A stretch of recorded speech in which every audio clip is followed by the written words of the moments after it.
Hello दोस्तों, नमस्ते। हर हर महादेव। रउआ लोग के बीच में श्री टकलू जी के कथा लेकर आइल बनी। अच्छा लगी तो लाइक कमेंट कर ले जा आ मेरे चैनल के सब्सक्राइब कर जा। आई जा सुनल जा। देखिए, एक छोटा से गांव रहे। वो गांव में एक बालक बैला न टकलू रहना। उनके झोंटा नाई माथे पर जामल रहे। तो लोग कहे जे टकलू जन्मल बना, फलाने चीज़ के लड़का जन्मल बना एगो टकलू, उनके झोंटा नाई जामल बा माथे पर। तो बहुत दिन ले लोग कहे जैते झोटे बिया तो नहीं जामिए, सही नहीं जामल टकलू जी के। वो बालक के झोंटा नहीं जामल। ओकरे बाद बहुत दिन ले लोग देखत देखत रहल लोग झोंटा नहीं जामल। तो गाँव के लोग उनका टकलू नाम ध दिए। टकलू नाम ध दिए। तो पढ़े जा कुछ दिन में सियान भई न पढ़े जाए लायक। तो स्कूले जाए लगल तो पूरा गाँव के लोग टकलू टकलू कहे लागल। तब लड़का लगल चिढ़े, सब लोग गाँव के लोग टकलू टकलू कहे। तब चिढ़े लगल कि हमके सब लोग अगर टकलू कहता। ओकरे बाद गईना भोले जी के मंदिर में खूब रोवत रहन, सिंगिल पकड़ के, घर पाजा पकड़ के कि हे भोलेनाथ, हमके कपारे पर झोंटा नहीं जामल बा। आ पूरा लोग, स्कूल के लोग, गांव के लोग सब टकलू कहता। पूरा गाँव के लोग टकलू कहता। हमके बहुत अब अच्छा नहीं लगता कि सब लोग रिगावता टकलू टकलू। तब भोलेनाथ प्रगट हो गई ना, कहना ये बालक सुना, कहता लोग तो कहे द ताकि एगो वरदान देता। नहीं अगर लोग कही टकलू तो तू इतने कही है नमो शिवा, नमो शिवा। जे भी कही कि ये टकलू है बतिया, तो तू खाली कह दी है नमो शिवा, नमो शिवा। जब नमो शिवा कहब तो जे भी टकलू कही उनकर झोंटा गिर जाई, खुद सुधर जाई। लोग केहू नहीं तो के कही टकलू टकलू, बस इतना केहू कही एदा टकलुआ आ गए, अरे टकलुआ है बा, हे टकलू, तो खाली कह दी है नमो शिवा। अब वो लड़का वो इतना ले के वरदान भोले जी दिहल। आप अंतर ध्यान हो गई ना पर थी, अंतर ध्यान हो गई ना भोले जी। अब ये बालक रो के घरे अइल आ जौने और जौने और खेले जौने मन स्कूले जाए कहीं जा, तो गाँव का लड़का से आम सब ए टकलुआ सुन, हे टकलुआ, है बतिया हो बतिया कहाँ रहले रे टकलुआ, ती खाली कह दे नमो शिवा। बस सुनहू के झोंटा गिर के भुइयाँ चल जाए, नमो शिवा।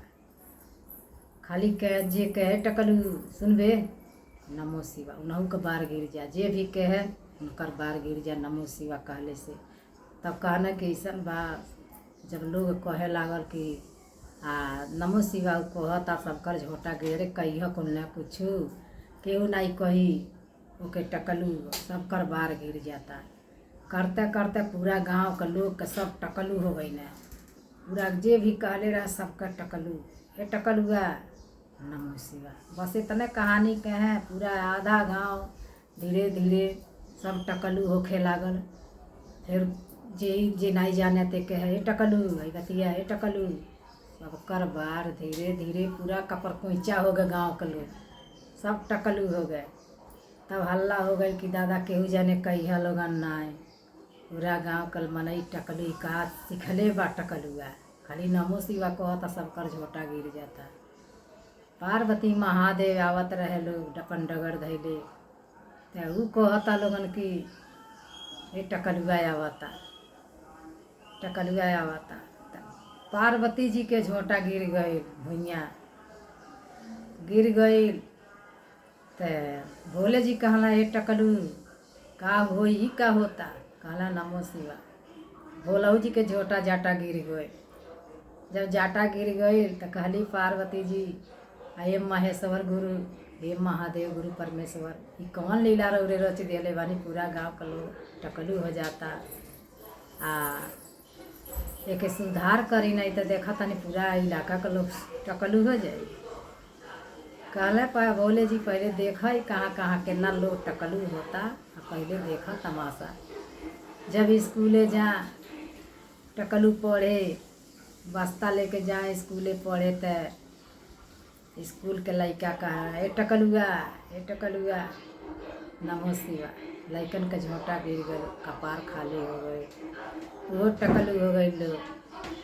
जे लइका के है टकलू हो जा तो मास्टराइन रहली, कहली हे टकलुआ कहाँ रहले रे, कहियो स्कूले नहीं आवत रहे।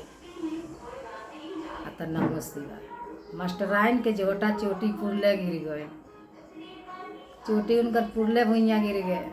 एगो चुरकी रखले रहना मास्टर, कहना हे टकलुआ कहाँ रहले रे, स्कूले नहीं आवत रहे।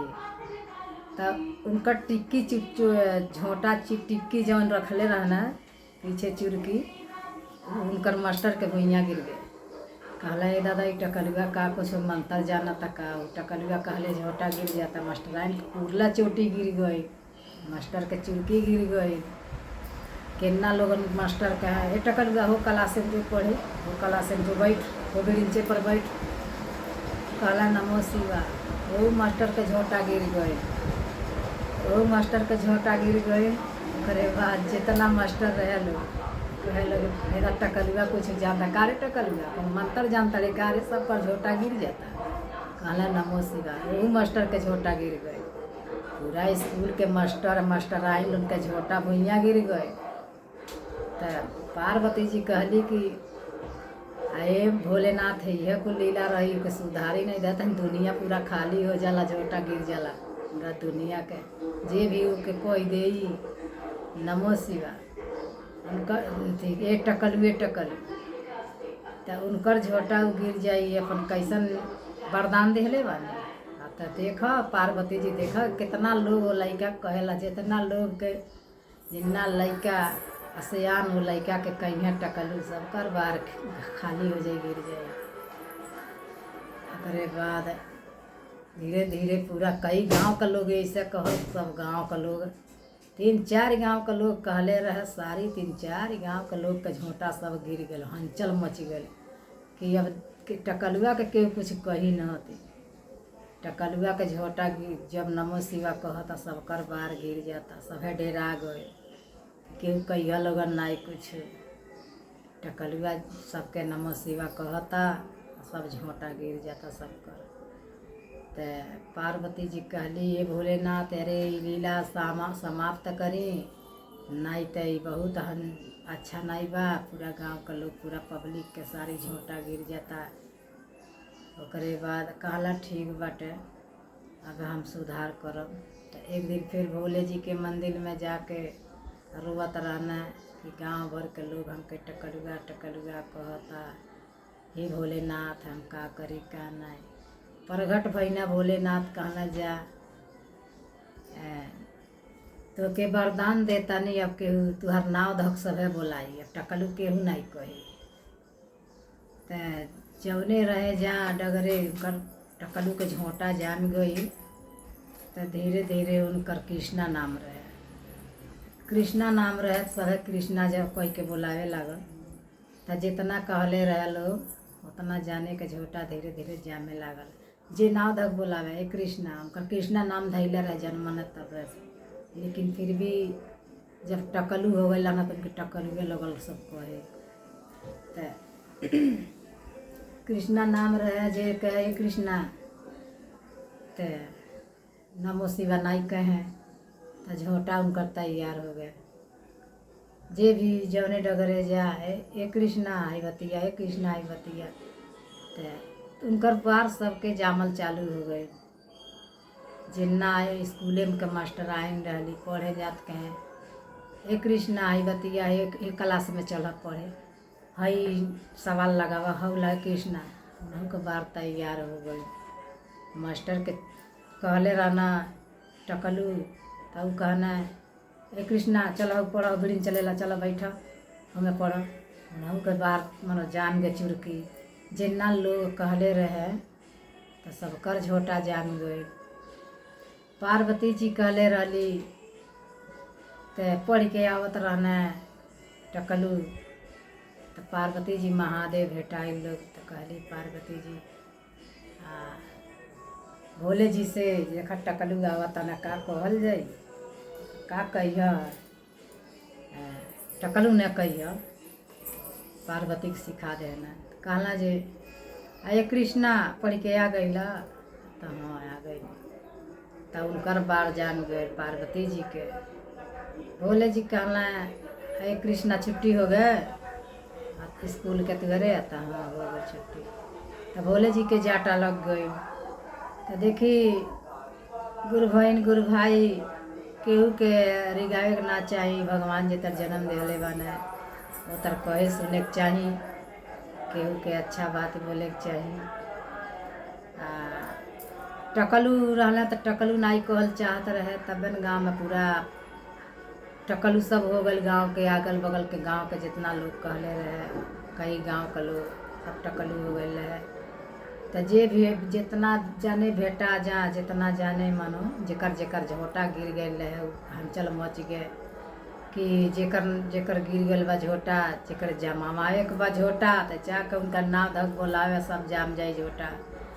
तो जे सुने ते हलचल मची जाके चलल मन टकलुआ के जेना जाने टकलू कहले बाने ओकरे लगे चला जा सबका झोटा सब जाम जाई। तो जे मनई धीरे धीरे मानो प्रचार हो गई कि सबकर झोटा गिर गई बा सब है अपन उनके टकलू के लगे जा अब सब झोटा जाम जाई। तो अब मुँहे मुँहे पूरा गांव कई गांव के लोग के गिरल रहे सब बतियावे लगल कि जितना जाने कि झोटा गिर गई बा टकलुआ के लगे जाइबा जा जुड़ता जाम जाई झोटा। अब मार भीड़ लग गई का हो टकलू टकलू नाई के सब टकलू के लगे आई सब का हो कृष्णा कहाँ रहला इतना खाली कहानी बस इतने कह दिलो। तो लोन के जुड़मता झोटा जाम के तैयार हो जाए जितना जाने कहले रहना है ये टकलुआ तो सभे नाव धक बोलावे लागल सबकर झोटा जाम गए। ओकरे बाद कहला लोगन की का हो कृष्णा ये कुल का होता। तो कहला नमो शिवा तो मन झोटवा नहीं गिरत नमो शिवा जब कहे लगना तो नहीं झोटवा गिरल भगवान जी बोले ना वरदान दे ना तो झोटवा नहीं गिरत।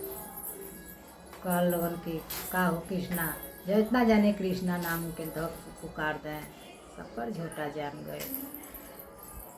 तो देखिए गुरु बहन आए गुरु भाई दीदी बहनी दीदी भैया देखब जा केहू के कौनो लायक अगर पैदाइश हो जा तो कर बाहर ना निकाले के चाही अच्छाई बोलाए के चाही। अब की पारी वीडियो में बस इतना ही। आए अगला वीडियो में फिर सुनल जाई। आए अपने बाड़ी के हम यही पर विरान करतनी और नमो शिवा के जाप करतनी।